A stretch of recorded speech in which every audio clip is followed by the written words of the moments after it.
Bom dia, boa noite, boa tarde, galera aí do primeiro ano. Saudade de vocês. Vamos dar início aí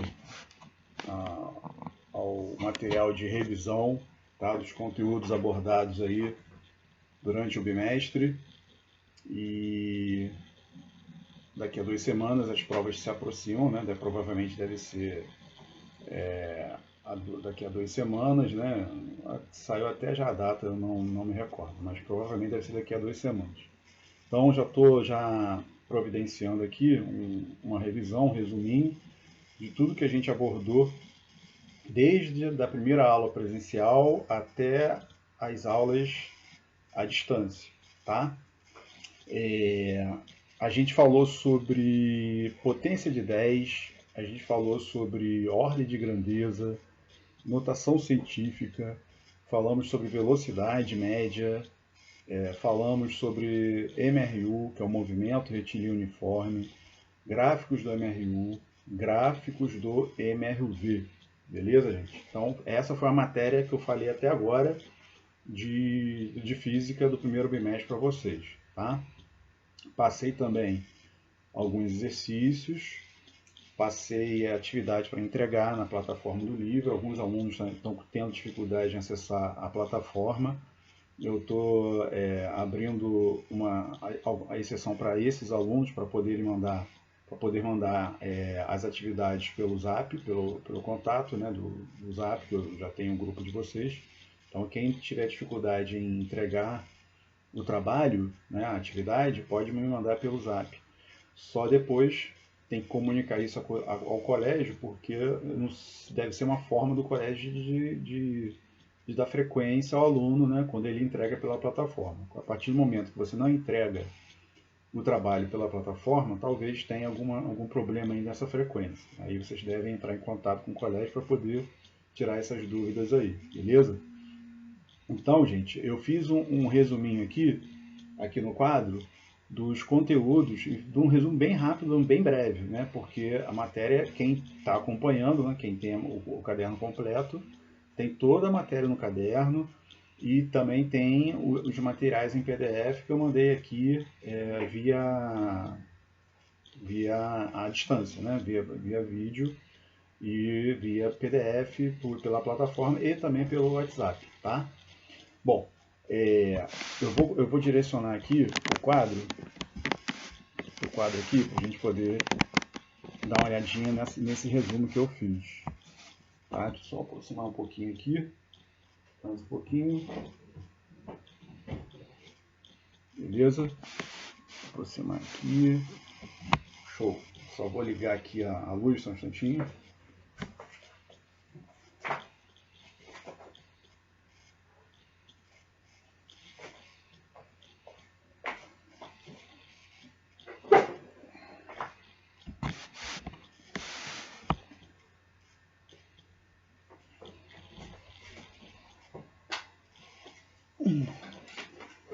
Show. Olha aqui. Vamos lá. Botei aqui. Que a gente vai trabalhar aqui. Que a gente trabalhou no caso, né? Bom, a gente falou...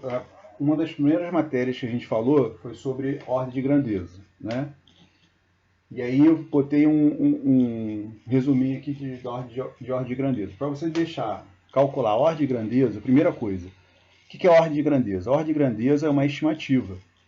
São valores geralmente muito grandes ou muito pequenos, onde a gente perde a noção, né? A gente não tem a precisão de saber o valor exato. Então, a ordem de grandeza serve para a gente calcular esses valores, né, que a gente não conhece. Então, para você calcular a ordem de grandeza, primeiro você tem que deixar o valor em notação científica.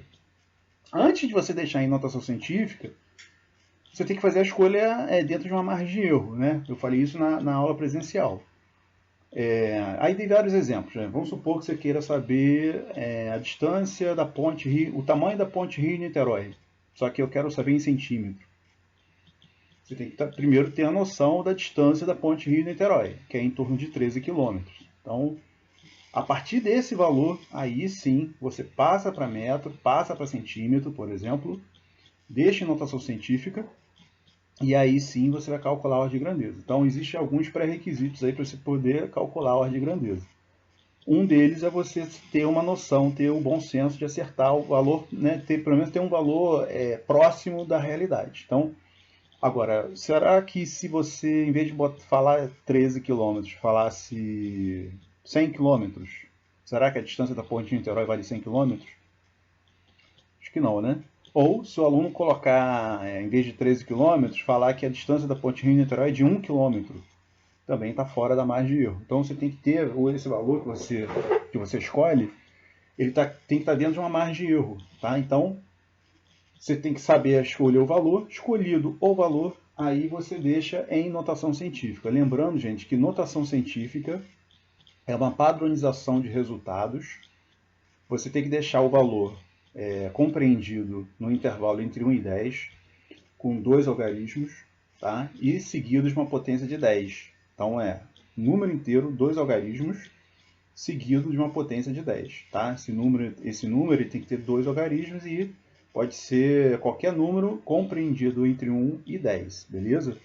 Então você tem aqui, ó, a notação científica, vamos supor, ó, x, um número qualquer, né, que seja de entre 1 e 10, vezes 10 elevado a n. N é um expoente de número qualquer também. Vamos supor que você tenha essa notação científica. A partir da notação científica, você tem que gravar esse número aqui, ó, que é o 3,16. Eu expliquei de onde vem o 3,16. Eu expliquei isso na aula presencial. Quem tem um caderno está lá completinho lá, a origem do 3,16. O 3,16 é o resultado da raiz de 10. E aí lá eu explico, tem uma escala lá que você usa para você chegar na raiz de 10. Raiz de 10 dá aproximadamente 3,16. Então, sabendo esse valor, aí você faz a comparação sempre em cima desse valor aqui. Tá? Então, se esse x, que é esse número aqui do lado da potência, for menor do que 3,16, a ordem de grandeza vai ser sempre a potência que aparecer aqui do lado. Então, no caso aqui, eu chamei de 10 elevado a n. Logo, a ordem de grandeza vai ser 10 elevado a n. Tá? Você mantém a potência que aparece. Então, número menor do que 3,16 mantém a potência. Beleza? Agora, se você tem um número, né, esse número aqui, se ele for maior do que ou igual a 3,16, se for maior ou igual, a ordem de grandeza é a potência que aparece, só que você tem que aumentar uma unidade no expoente. Então fica 10 elevado a n mais 1. Né? No caso, eu dei o exemplo de 10 elevado a n, logo vai ser 10 elevado a n mais 1. Beleza? Então, para você calcular a ordem de grandeza, você segue esse roteiro aí. Tá? Primeiro, fazer a escolha dentro da margem de erro do valor. Segundo passo, deixar esse valor em notação científica. Terceiro passo, analisar o número inteiro em torno do valor 3,16, beleza?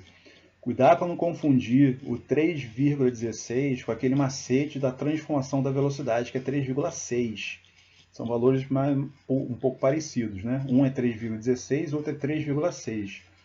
O número 3,6 é da transformação das unidades quilômetro por hora para metro por segundo. Então, quilômetro por hora para metro por segundo, a gente divide por 3,6. Metro por segundo para quilômetro por hora, a gente multiplica por 3,6. Então, cuidado para não confundir, porque são números parecidos. Aqui na ordem de grandeza é 3,16, tá? Que você tem que comparar, beleza? Bom, então o próximo capítulo que a gente viu foi sobre a velocidade média, né? A velocidade média, a gente viu que é o deslocamento, vocês podem ver aqui, ó, é o deslocamento do corpo sobre um intervalo de tempo. Esse deslocamento, gente, a gente chama de ΔS, que é a variação do espaço. Então você tem aqui a variação do espaço, lembrando, gente, que essa letra que parece um triângulo, a gente chama de delta, que é a variação. Então a variação do espaço, o S aqui maiúsculo, a gente simboliza como se fosse o espaço ou a posição. Então a variação do espaço vai ser a posição final menos a posição inicial. Por que você tem que diminuir? Porque você tem que pegar sempre a localização, né, de chegada e diminuir da localização de partida. Lembrando que posição né, esse S aqui, ele indica a localização, tá? Então, para você descobrir o deslocamento, você tem que diminuir as posições de onde ele parou, né, onde ele chegou, da onde ele partiu. Geralmente, alguns exercícios, ele já dá o deslocamento, então você não precisa diminuir, né? Ele já dá a distância percorrida. Então, cabe você interpretar o enunciado e saber quando que você diminui e quando você já vai usar o ΔS direto, tá? Isso depende da interpretação do enunciado que você vai fazer, beleza? Só que já vou adiantando que nem sempre você vai diminuir, às vezes já dá direto o deslocamento, tá? Então você tem aqui, ó, o ΔS, que é a variação medida em metro, né, do sistema internacional.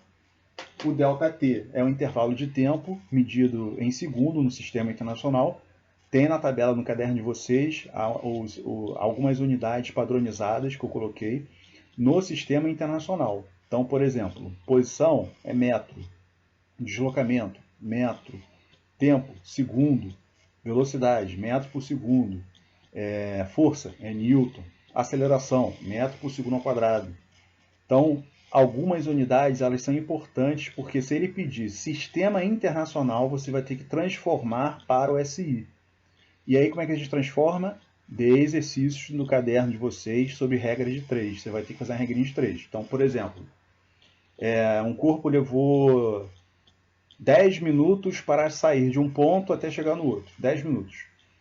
Eu quero converter 10 minutos para segundo, para o sistema internacional. 1 minuto tem 60 segundos, concorda? Então, se são 10 minutos, você vai pegar 10 e vai multiplicar por 60. Vai dar 600 segundos. Beleza? Então, ou você faz a regra de 3. Né? Mas como nesse caso que eu dei é muito simples, é só você multiplicar por 60. Agora, se você quiser fazer a regra de 3, você pode fazer. Então, por exemplo, quero passar 20 gramas para quilo. Você tem que saber que 1 quilo equivale a 1000 gramas. Então, se 1 quilo equivale a 1000 gramas, 20 gramas vão equivaler a X. Quando eu chegar aqui, ó, nesse exemplo, a gente tem duas regrinhas de 3 que eu fiz aqui, ó, a gente vai ver. Tá? Então, isso aí foi dado também a regrinha de 3 para a gente transformar as unidades. Então, quando você tem as unidades todas padronizadas, aí você usa a fórmula da velocidade média, que é ΔS sobre ΔT. Tá? Agora, por que tem esse Mzinho aqui? Esse Mzinho aqui, gente, significa que é a média das velocidades. Você pode ter várias velocidades. Não necessariamente a velocidade ela tem que ser constante.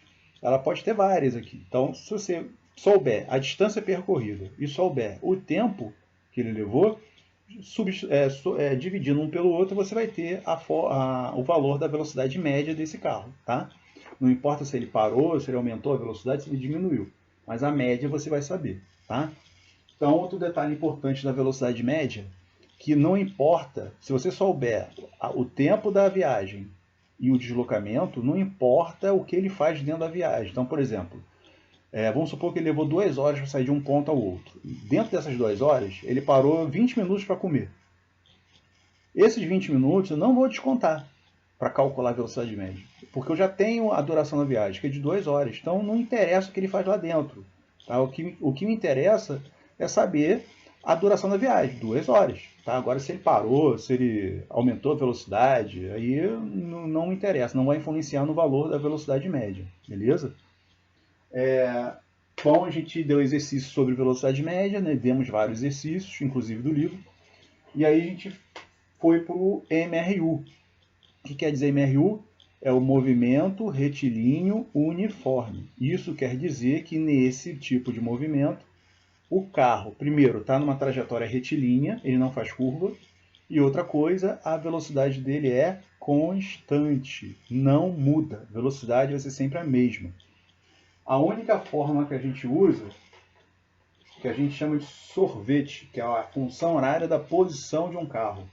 S é a posição final, S0 é a posição inicial, V é a velocidade e T é o tempo.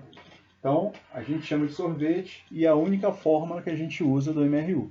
Essa função aqui serve para a gente descobrir a posição dele em qualquer instante que ele quiser. Tá? Então, para isso, eu vou ter que saber a posição inicial, né, da onde ele começou o movimento, e a velocidade dele.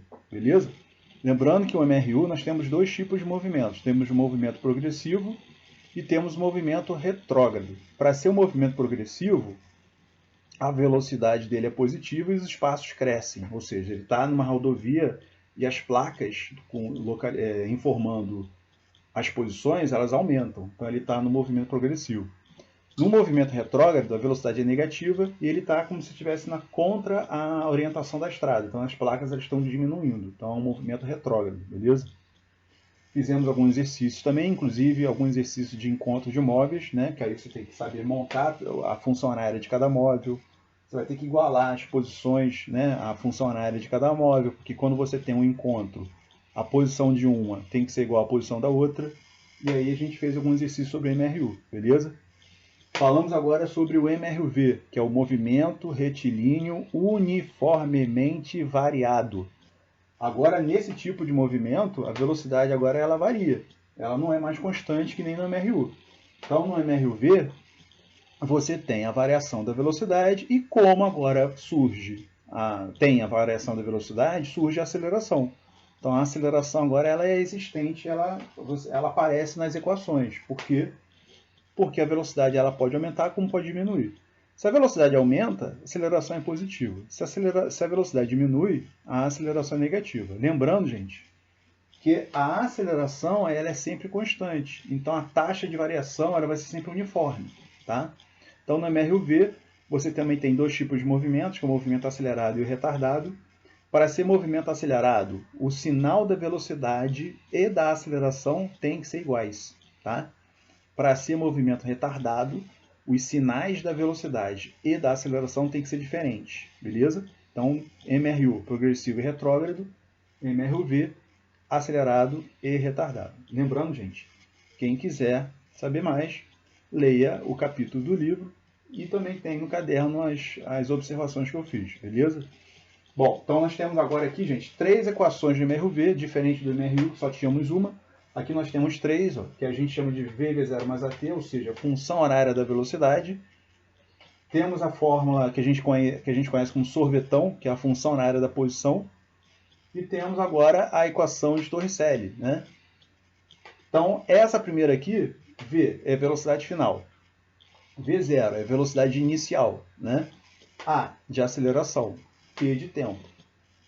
A segunda, S, a posição final. S com a bolinha aqui, posição inicial. V0, velocidade inicial, vezes T, tempo. A de aceleração, beleza? E a terceira, V, velocidade final, V0, velocidade inicial, A de aceleração, ΔS, deslocamento. Às vezes, tem alguns exercícios que dá para resolver ou pela primeira ou pela segunda. Às vezes dá para resolver ou pela segunda ou pela terceira. Dependendo do exercício, você tem até mais de uma opção para resolver, tá? Então, às vezes você pode resolver pela primeira e quem usar a terceira também vai dar o mesmo resultado, né? Isso acontece muito em exercícios de MRUV. Beleza, gente? Bom, aí fizemos vários exercícios de MRUV. Agora partimos para os gráficos do MRU.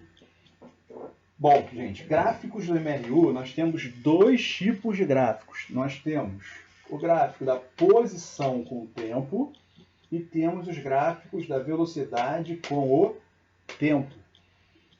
Posição com o tempo, primeiro, esse S aqui significa que é o eixo vertical do gráfico.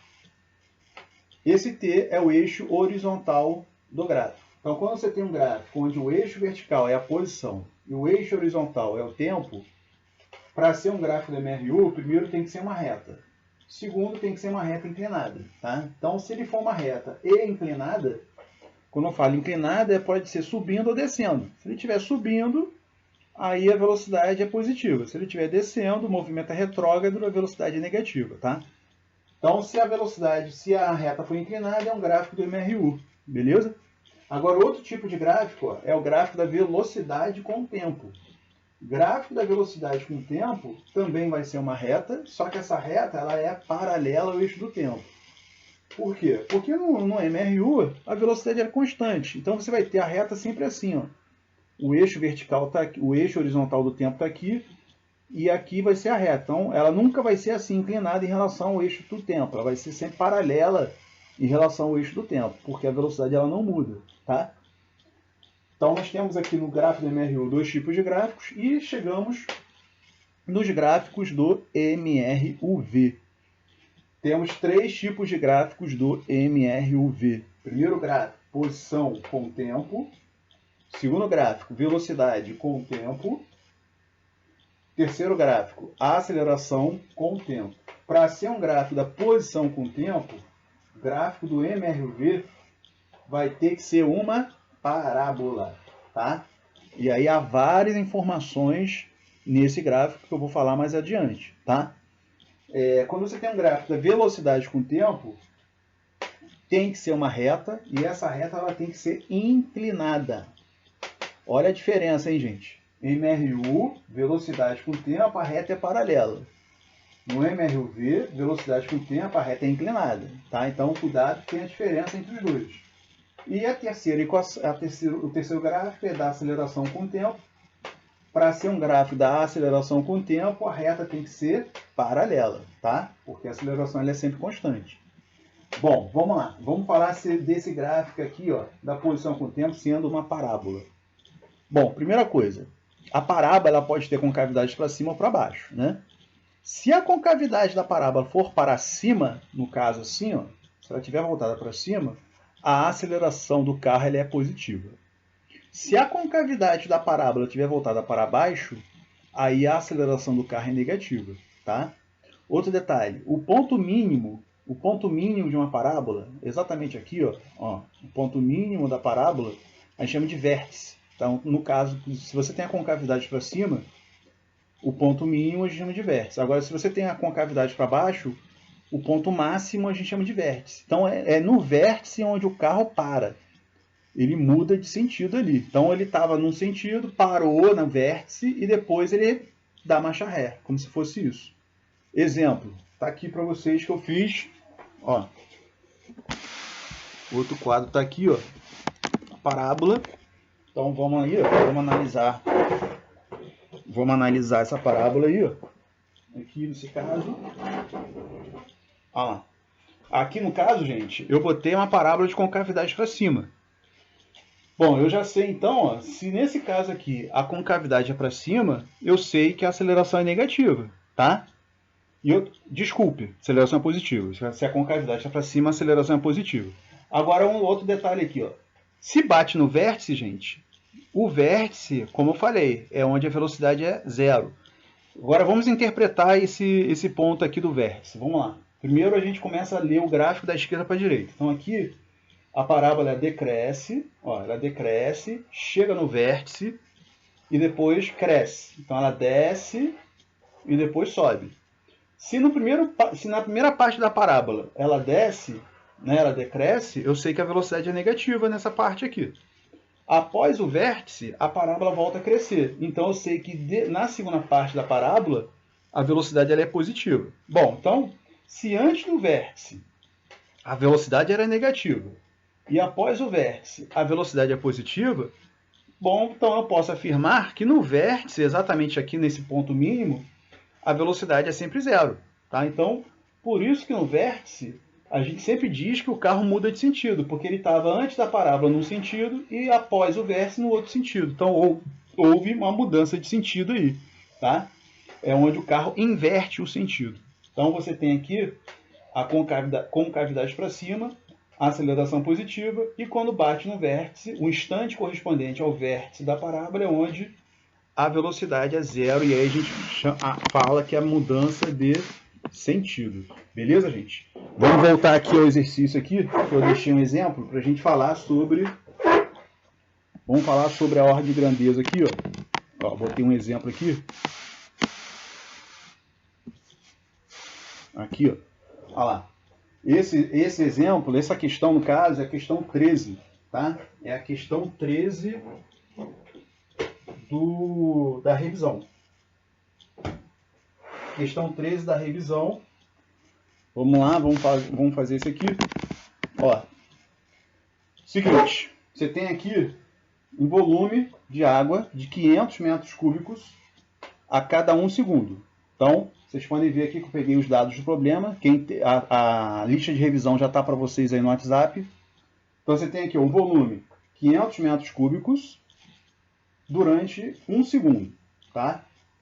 Ele dá essa relação de metro cúbico para litro. 1 metro cúbico equivale sempre a 1000 litros. Então, esse aqui é o exercício que fornece. Ele quer saber o seguinte, ele quer saber qual é a ordem de grandeza do volume de água em litro que é despejado em 3 horas.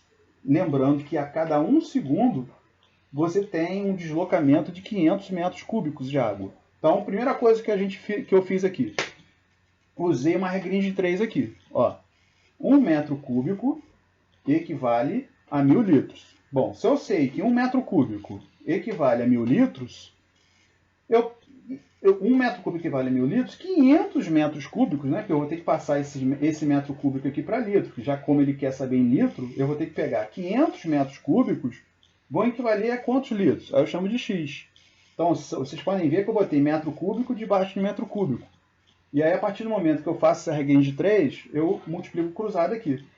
Multipliquei cruzado, ficou X vezes 1, aí botei X aqui. 500 vezes 1000 dá 500 mil. 500 mil, gente, são, vamos contar aqui, ó, 1, 2, 3, 4, 5 zeros. Então, eu já vou deixar em potência de 10. Então, fica 5 vezes 10 elevado a 5. Agora, gente, eu tive que fazer uma outra regrinha de 3 aqui. Porque ele quer saber em 3 horas. Só que essa quantidade aqui é de 1 segundo. Então, eu vou ter que primeiro passar hora para segundo. Então, tem a relação lá no caderno de vocês que 1 hora tem 3.600 segundos. Se são 3 horas, é 3 vezes 3.600. Concorda? Se 1 hora tem 3.600 segundos, 3 horas vão ser 3 vezes 3.600. Então, já deixei aqui indicado. Ó. Essas 3 horas já está passado para a segunda aqui. Ó, vai ficar 3 vezes 3.600. Então, se 1 segundo equivale a um volume de 5 vezes 10 a 5 litros, 3 vezes 3.600 segundos vão dar quantos litros? X. Isso aqui é a nova regrinha de 3. Aí eu multiplico cruzado aqui de novo. Ó. Multipliquei cruzado. X vezes 1. Botei aqui. X. 3 vezes 3.600 vezes 5 vezes 10 a 5. Ó, deixei indicado aqui. 5. Esse 3 aqui, esse 3 aqui. 36. Por que eu botei 36 e não 3.600? Porque esses dois zerinhos aqui eu transformei numa potência. Ó. Ficou 10 ao quadrado. Então ficou 36 vezes 10 ao quadrado vezes 10 à quinta. Aí eu fiz a multiplicação aqui, gente. Ó, 5 vezes 3 vezes 36 deu 540. E aqui eu fiz a propriedade da potência. Repete a base e soma os expoentes. Né? 5 ao quadrado vezes 10 elevado a 2 vezes 10 elevado a 5. Repete a base, 10 e soma os expoentes. Ó. 2 mais 5, 7. Aí eu cheguei no resultado. 540 vezes 10 elevado a 7. Bom, cara, eu não parei aí porque ele quer saber a ordem de grandeza. Então, para isso, eu vou ter que andar com a vírgula, porque aqui é 540, eu vou ter que andar com a vírgula, de maneira que esse valor fique entre 1 e 10. Ou seja, eu vou ter que andar 2 vezes para a esquerda. Então, vou andar 2 vezes, ó, 1, 2, vai virar 5,4. Aí foi isso que eu botei aqui, ó. Eu botei 5,4, né, porque o 5,4 já está no intervalo entre 1 e 10, vezes, gente, ó, se eu andei 2 vezes para a esquerda, o número diminuiu para 5,4. Se o número aqui do lado diminui, vou ter que aumentar o expoente 2 vezes, é o número de vezes que eu caminhei. Se eu diminuir 2 vezes para a esquerda, eu tenho que aumentar 2 vezes. 7 mais 2, 9. Então fica 5,4 vezes 10 elevado a 9. Aí sim, já está em notação científica. Estando em notação científica, vamos olhar aqui o 5,4 aqui. O 5,4, aqui em cima, já joguei para cá. Ó. O 5,4 ele é maior do que 3,16, concorda? Se ele é maior, eu vou ter que pegar a potência aqui, o 10 a 9, e acrescentar uma unidade no expoente. Ou seja, a ordem de grandeza de 10 elevado a 10 litros a cada 3 horas. Logo, é a letra B dessa questão aí de revisão. Lembrando aqui, ó, lembra que eu botei aqui, ó? Olha lá. Aqui, nesse caso da questão 13, cai nesse caso aqui, ó, o x sendo maior ou igual a 3,16, A ordem de grandeza é 10 elevado a n mais 1. Eu tive que somar mais 1 aqui. Foi o caso desse exemplo aqui. Eu tive que somar aqui 9, ó, 9 mais 1 vai dar 10 elevado a 10 litros. Ou seja, letra B, tá, dessa questão. Beleza, gente?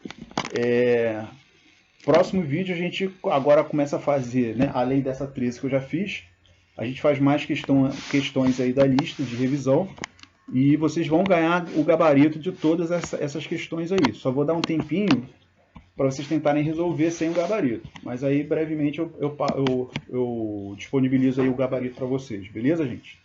Espero ter ajudado vocês aí. Um abraço e até a próxima. Valeu!